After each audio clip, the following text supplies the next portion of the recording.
Welcome to today's Global Connections program. I'm Bill Miller. Today, we're going to take a look at clean energy and how important it is for people in the United States and around the world. My guest is an expert on this topic. Dr. Daniel Fiorino is a distinguished executive in residence in the Department of Public Administration and Policy, and he is the director of the Center for Environmental Policy in the School of Public Affairs at American University.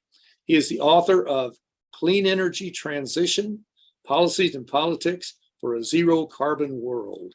Dr. Daniel Fiorino, welcome to today's Global Connections program.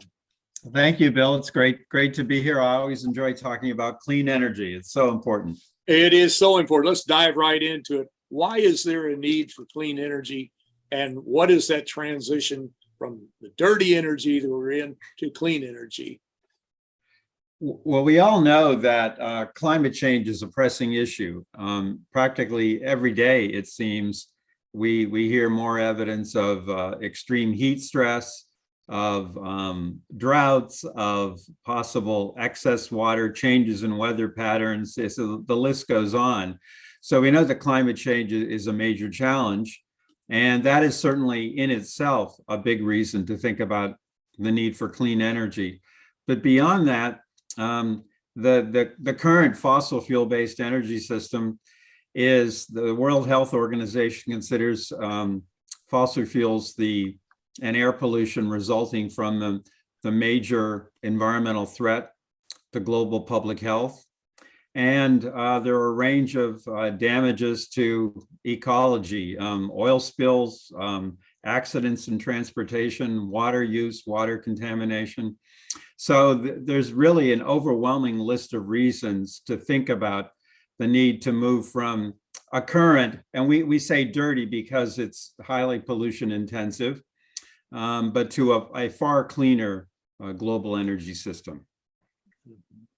And air pollution certainly is a problem. It's been a few years, but I remember reading a study that was done by the Chinese government. As a matter of fact, it showed that like 5,000 people in this one area of China died from lung-related respiratory problems because of the dirty air that they were breathing. So it's not just in China. It's in many countries, the United States included in some areas. Well, let's talk a little bit about the current energy system and what do you attribute as the main causes for the climate crisis? Well, we know that historically, if you look at some of the graphics that link carbon dioxide emissions, which are largely the result of combustion of fossil fuels, you look at how that connects with concentrations of carbon dioxide, greenhouse gases in the atmosphere, there is an amazingly tight fit.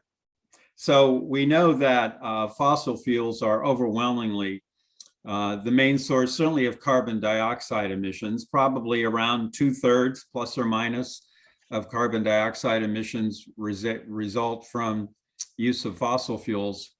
Also, some of the other greenhouse gases, methane, partly as a result of the energy system, partly agriculture and some other sources. So if we want to deal with the causes of climate change, we have to deal with the energy system. If we don't do that, we will not get at the causes of global climate change. And I think it's really as simple as that. How do we deal with the energy system? What do we need to do differently?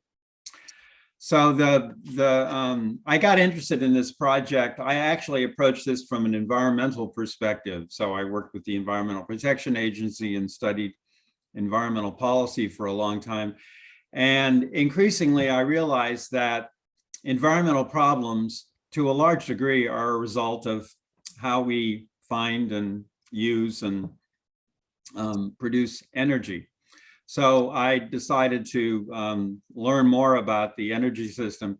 And most scenarios, I looked at a number of different scenarios for what we call decarbonizing, getting carbon, basically getting fossil fuels out of the global energy system.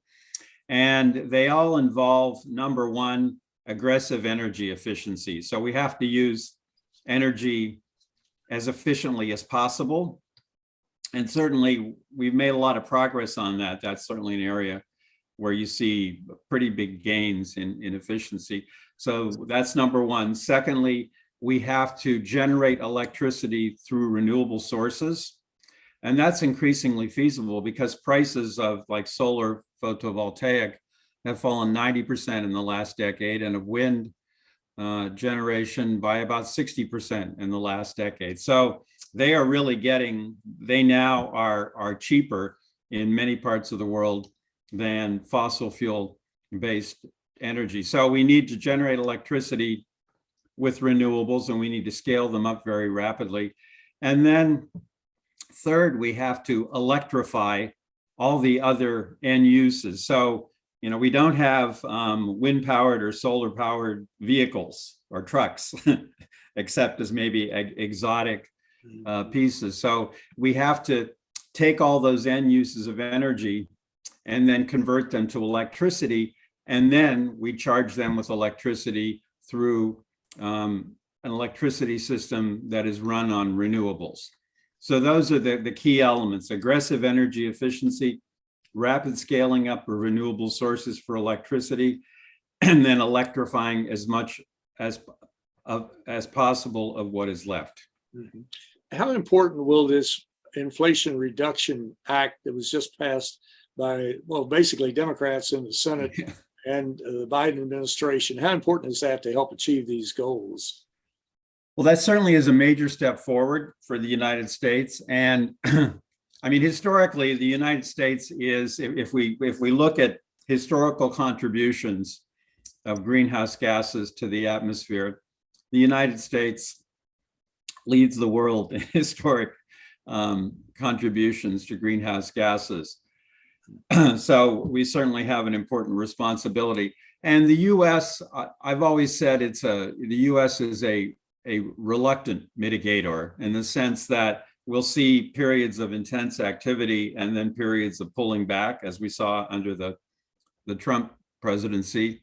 We also see a lot of variation from state to state. So we have states like California or New York or Maryland, where I live, that are very ambitious in terms of dealing with the causes of climate change, and many other states that are far less so. So I think this is a big step forward.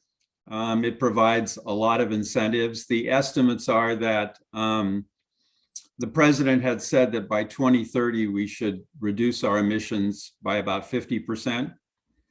And prior to this law, the estimates were, 25 to 35% of the way getting there. Now the estimate is that with this law, we could be 40% of the way. So it doesn't get us there completely, but I think it's a major step forward. It certainly is, and we need to keep moving forward. Well, you're watching Global Connections Television, which is a privately funded, independently produced program.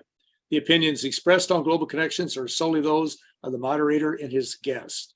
We'd invite our viewers to go to our website at www.globalconnectionstelevision.com to view previous programs. Also, if you're involved with a PBS or community access television station, or perhaps an educational institution that has an intra-campus television hookup, or you have a podcast, or you just have a computer, you like our shows and you'd like to share them, please feel free to do so.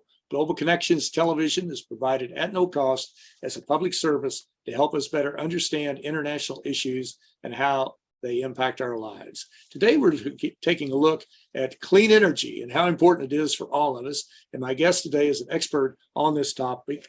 Dr. Daniel Fiorino recently wrote a book called Clean Energy Transitions, Policies and Politics for a Zero Carbon World. We're talking about this transition to clean energy, which is happening, albeit rapidly in some areas, slowly in other areas. What are some of the major barriers to this transition? Well, the most important word I learned in writing this book about energy is scale. We rely on energy for so much. I mean, electricity obviously is an important part of our quality of life. It's been shown to be an important enabler of economic development. We rely on energy for transportation, for programs like this, for powering appliances, and on and on. And because energy is so pervasive and because we all depend on it, it's very important that we make it affordable. And so we need to have cost-effective ways of meeting people's energy needs. And that is very complicated. That is really a huge challenge. And there are many moving parts to the energy system. So we have, the whole transport fleet, and we have buildings, and we have industrial activity, and we have electricity generation.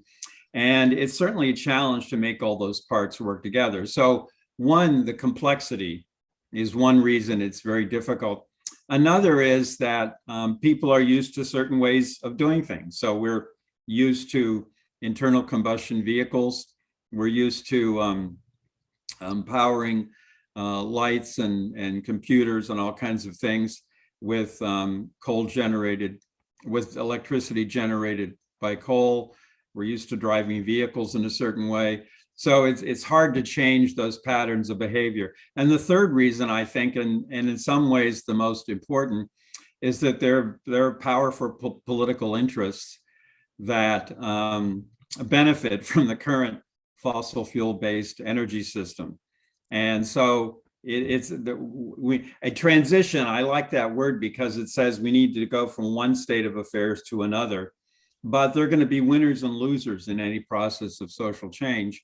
So certainly a lot of the industrial sectors and countries and regions of the world that now benefit greatly from fossil fuels will benefit far less so under a transition. Mm-hmm. And of course, the media play a critical role in this. As commentary, I'll just mention, if you listen to Fox or One American News or Newsmax, every now and then they get a few stories right, but generally it's just an avalanche of misinformation that comes out from these right-wing talk operations about climate change and what the real problem is. What are some of the misconceptions? There's one thing if it's misinformation, disinformation, but what are some of the misconceptions that people have as to why they're reluctant to see the problem and to get more actively involved in trying to help create a cleaner, more viable, really a cheaper, come right down to it, society and depend upon clean energy rather than dirty fossil fuel types of energy? Yeah, I think there's a combination of factors, and people are getting a lot of information, and it's supported often by opinion leaders and political leaders. I mean, one is that humans are not the cause of global climate change. It's just a natural tendency. That's clearly been refuted. Another is that this is a transition that would lead to higher energy prices and less available energy and a number of other social and economic problems. Well, if you do it right, no, none of those things has to happen. And as you point out, Bill, we will certainly get cleaner energy and a healthier world, but we should get far cheaper energy. So I think there's a combination of factors related to the science and to the economic effects of this transition that are not borne out. So people sort of paint an extreme version. Well, yeah, if we stop using coal tomorrow, that would lead to a lot of problems and a lot of disruption. But let's plan on not using coal at some point off in the future. So you have to do it in the right way. But I think opponents of a clean energy transition like to throw up these kinds of arguments, and they really don't hold up. Mm-hmm. And as we've seen over the years, really the past several decades, the United Nations has been critical as far as bringing the countries of the world, not superimposing agreements, but bringing the countries of the world to work on trying to deal with sustainable development, the climate crisis, and that type of thing. How important is it for the countries to work together? For example, several years ago now, they had the Paris Climate Accord. There have been various agreements along the way. We've got a plastic an anti-plastic pollution removal convention that's going to be adopted by the countries. How important is it for the countries to work together and to say that if we don't take care of this problem today, it's going to cost us a lot more in the future. It's not going away.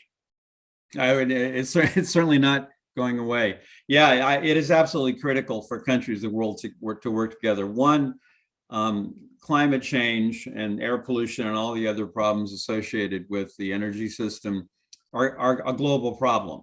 So, even if you had the US and China, say, working together, that's 40% of emissions. So that's a lot, but you still have a lot of emissions that aren't accounted for. So everybody sort of needs to be part of the solution. Another factor, sort of the politics of it, is if one country is moving ahead on a transition and others aren't, then that makes it more difficult politically to get the domestic political agreement or get the policies adopted, because someone will always say, oh, but if China isn't doing this, or if country X isn't doing it, why should we be undergoing this transition? So I think that's a factor. The third factor goes back to that idea of scale. So, the more electric vehicles there are in the world, the cheaper the unit costs, the more technology will change, the more innovation we'll have, the more charging stations we'll have. So simply doing it on a global scale reduces costs for everyone and increases the opportunity to use these innovative technologies. So it absolutely has to be global. And that's one of the reasons that it's so difficult, because it takes countries working together. And the United Nations and the Intergovernmental Panel on Climate Change have certainly done a lot of good work. And the Paris Agreement was an accomplishment, but now we have to fulfill it, and we have to keep ratcheting up our ambitions under that agreement. We certainly do. We have no choice. And I think most governmental leaders and business leaders too, maybe business leaders may know more, maybe be more thoughtful about this than some of the government folks, but they realize that this is going to cost, it's already costing us so much money. Yeah. When you see that the water supplies are drying up, you see these forest fires, just the melting of the glaciers, it's going to cost literally tens of trillions of dollars to deal with this. Just imagine trying to build a dike around Miami to keep the seawater out. It's not going to work. It's going to work. Yeah, it's going to be awfully expensive. Yeah, the sea level rise, the droughts, the wildfires. We also have lots of evidence that warmer temperatures affect public health directly and indirectly. They promote the transmission of different kinds of diseases. Again, the list goes on. And there are lots of very solid studies that show that the costs of avoiding the problem later are going to be much more substantial than they are now. So it's a matter of, and the problem is that in politics, it's very difficult to take the long view.